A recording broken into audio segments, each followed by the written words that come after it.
Vi vil fortælle om potensudviklinger. Der findes nogle forskellige slags. For en potensudvikling skal b være et positivt tal, så vil sammenhængen nemlig se sådan her ud. Y er lig med b gange x i a det. I denne udvikling der er b ikke skæringspunktet på y-aksen.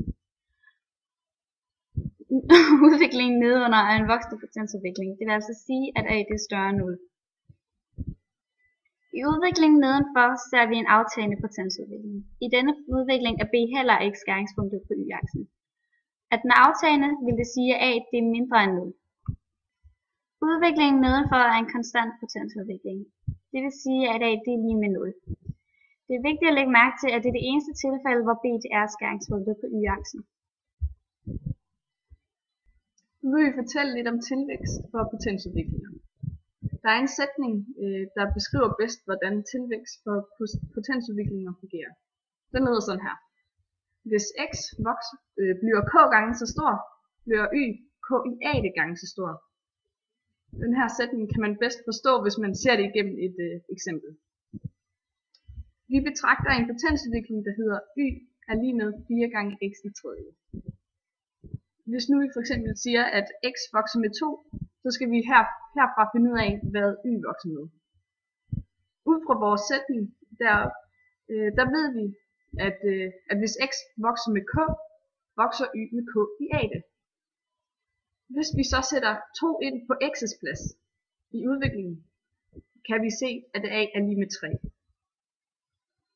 Herfra regner vi 2 i tredje ud, hvilket giver 8. Det vil altså sige, at y vokser med 8, når x vokser med 2.